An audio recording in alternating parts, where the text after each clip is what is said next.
जनवरी 2024 लोकसभा में women's reservation bill के लिए वोट्स गिने जा रहे थे। गवर्नमेंट के पास मेजॉरिटी थी, कॉन्स्टिट्यूशन में प्रोविजन था, पब्लिक डिमांड थी, लेकिन फिर भी डिलिमिटेशन की शर्त ने पूरे बिल को अगले सेंसस तक के लिए लॉक कर दिया। और उस मोमेंट पर एक सवाल उठा, अगर सरकार के पास इतनी पावर होने के बावजूद कुछ नहीं हो सका तो आखिर किस नंबर पर रियल पावर मिलती है। भारतीय राजनीति में 272 का आंकड़ा सरकार बनाने के लिए काफी होता है, लेकिन 360 का आंकड़ा इतना इम्पोर्टेंट क्यों माना जाता है? क्यों कुछ पॉलिटिकल एनालिस्ट्स मानते हैं कि ये सिर्फ एक नंबर नहीं बल्कि भारतीय राजनीति के अगले चैप्टर की चाबी हो सकती है? और सबसे बड़ा सवाल, क्या एनडीए वास्तव में इस टारगेट की तरफ बढ़ रहा है, और अगर हाँ तो कैसे? और अगर वह इस लेवल की स्ट्रेंथ हासिल कर लेता है तो भारत में क्या बदल सकता है? तो आज की कहानी एक नंबर्स की कहानी नहीं है, ये एक पावर की एनाटॉमी की कहानी है। वीडियो को अंत तक जरूर देखें और चैनल को सब्सक्राइब जरूर कर लें। लोकसभा में कुल 543 सीट्स हैं। सिंपल मेजॉरिटी के लिए चाहिए 272 सीट्स। ये गवर्नमेंट बनाने के लिए मिनिमम नंबर है। आर्टिकल 368 के अनुसार कॉन्स्टिट्यूशन को अमेंड करने के लिए चाहिए स्पेशल मेजॉरिटी, यानी दोनों हाउसेस में प्रेजेंट और वोटिंग मेंबर्स की 2/3 बहुमत और लोकसभा के टोटल मेंबर्स का एब्सोल्यूट मेजॉरिटी। प्रैक्टिकली इसका मतलब है कि अगर लोकसभा में सभी 543 मेंबर्स प्रेजेंट हो तो स्पेशल मेजॉरिटी के लिए कम से कम 362 वोट्स चाहिए, और यहीं से 360 का आंकड़ा पॉलिटिकली सिग्निफिकेंट हो जाता है। इसके अलावा कुछ कॉन्स्टिट्यूशनल प्रोविजंस के लिए स्टेट लेजिस्लेचर्स की रैटिफिकेशन भी चाहिए, यानी पार्लियामेंट में मेजॉरिटी हो लेकिन स्टेट्स में विरोध हो तो भी कुछ चेंजेस रुक सकते हैं। लेकिन ये केवल कॉन्स्टिट्यूशनल मैथमेटिक्स नहीं है। जब किसी गवर्नमेंट के पास ओवरवेलमिंग मेजॉरिटी होती है, ऑपोजिशन की बार्गेनिंग पावर कम हो जाती है। ये सिर्फ वोट्स नहीं होते, ये एक मोमेंटम होता है। जून 2024 के जनरल इलेक्शंस के बाद इलेक्शन कमीशन ऑफ इंडिया के ऑफिशियल डेटा के अनुसार बीजेपी को मिली 240 सीट्स। एनडीए के कंबाइंड सीट्स थे 293। इसमें शामिल थे तेलुगु देशम पार्टी जिसके 16 सीट्स हैं, जनता दल यूनाइटेड जिसके 12 सीट्स हैं, शिवसेना का शिंदे फैक्शन जिसके 7 सीट्स हैं, लोक जनशक्ति पार्टी जिसके 5 सीट्स हैं और कई स्मॉलर अलाइज। लेकिन जून 2026 तक सब कुछ बदल चुका था। डेक्कन हेरल्ड की जून 14, 2026 के रिपोर्ट के अनुसार एनडीए की लोकसभा स्ट्रेंथ बढ़कर 314 हो चुकी है, यानी कि स्पेशल मेजॉरिटी से दूरी अब सिर्फ 46 सीट्स की है। लेकिन असली कहानी यहीं से शुरू होती है। आगे बढ़ने से पहले एक जरूरी लीगल रियलिटी को समझना होगा। मीडिया में अक्सर हम सुनते हैं कि इतने सारे एमपीज स्विच कर सकते हैं, इतने सारे एमपीज को तोड़ा जा सकता है, लेकिन कॉन्स्टिट्यूशन का 10th शेड्यूल जिसको एंटी डिफेक्शन लॉ कहते हैं, ये उतना भी सिंपल नहीं है। 1985 में इस लॉ को ऐड किया गया था। इसके अनुसार अगर कोई एमपी अपनी पार्टी का व्हिप वायोलेट करता है या फिर पार्टी से रिजाइन करता है तो उसकी लोकसभा मेंबरशिप जा सकती है। लेकिन एक एक्सेप्शन है, अगर किसी पार्टी के 2/3 मेंबर्स किसी दूसरे पार्टी के साथ मर्ज हो जाते हैं तो फिर इसे वैलिड माना जाएगा। यानी कि पूरे चीज का प्रैक्टिकल मतलब है, नंबर्स बढ़ाना उतना आसान नहीं है जितना हमको हेडलाइंस सजेस्ट करती हैं। अब आते हैं एक बहुत इंपॉर्टेंट महीने पर, जून 2026। 3 अलग अलग फ्रंट्स पर एक साथ इसी महीने में पॉलिटिकल अर्थक्वेक्स आए।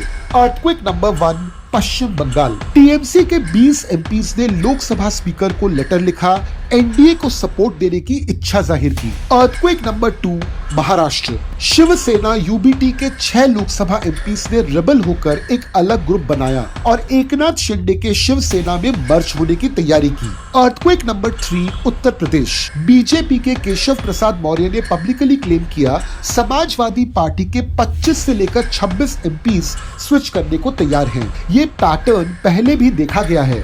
इस पैटर्न को कहते हैं ऑपरेशन लोटस। ये बीजेपी की वो डॉक्यूमेंटेड स्ट्रैटेजी है जिसे पूरे भारत में पिछले 1 दशक में देखा गया है। ऑपरेशन लोटस की शुरुआत कर्नाटक से हुई, जहां पर बीजेपी ने ऑपोजिशन पार्टी के लेजिस्लेचर्स का समर्थन हासिल करके मेजॉरिटी अचीव की।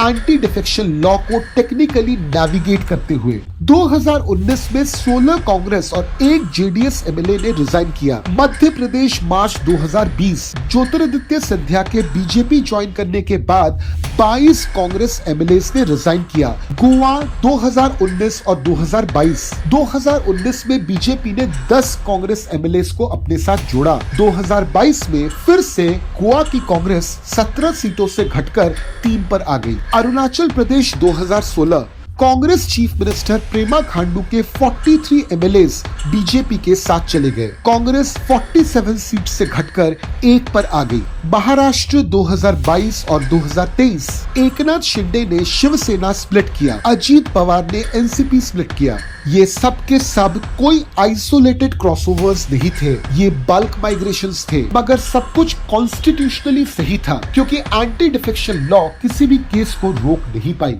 अब चलिए हम फैक्ट्स को देखते हैं और उसके बेसिस पर एक ऑनेस्ट हाइपोथेसिस बिल्ड करेंगे। स्टार्टिंग पॉइंट में एनडीए की कंफर्म स्ट्रेंथ 14 जून 2026 को है 314 सीट्स। इसमें ऐड कर दीजिए शिवसेना यूबीटी से आए हुए 6 एमपीज, टोटल बनता है 320। अब ऐड कीजिए समाजवादी पार्टी के एमपीज, टोटल बनता है 333। 360 से दूरी है सिर्फ 27 सीटों की। अब देखिए ये जो 27 एमपीज हैं, इनके पॉसिबल सोर्सेस क्या क्या हो सकते हैं। Source number 1 independent MPs.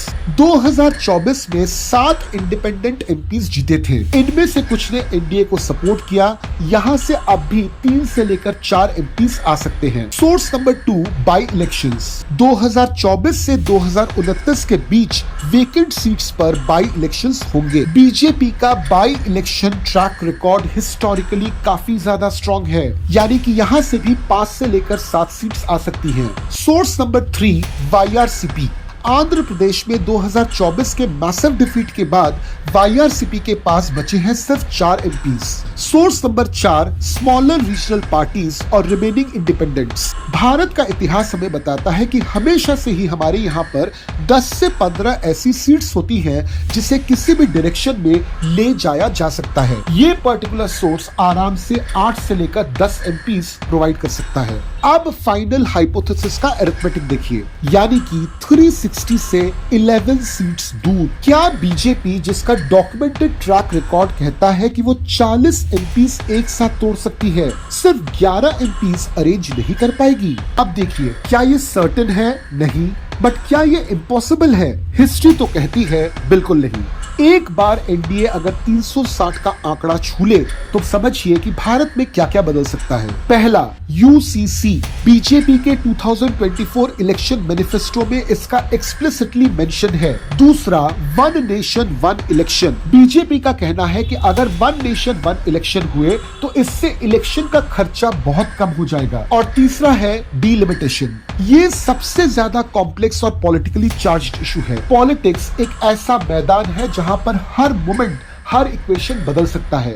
Politics का इम्पैक्ट हमारी जिंदगी पर डायरेक्टली पड़ता है। तो बेसिकली आप और मैं चाहेंगे कि आज हमारी जिंदगी जैसी बीत रही है, कल बात परसों ये और ज्यादा आसान हो जाए। और इसको आसान बनाने के लिए अगर कल बात परसों एनडीए 360 का नंबर छू लेती है तो भी हम खुश, और अगर एनडीए 360 छुए बिना भी हमारी जिंदगी आसान होती है फिर भी हम खुश। मगर आपकी सोच जरूर अलग हो सकती है, तो आपकी सोच हमको कमेंट में जरूर बताइए और मैं आपसे मिलता हूं अगले वीडियो में एक नए टॉपिक के साथ।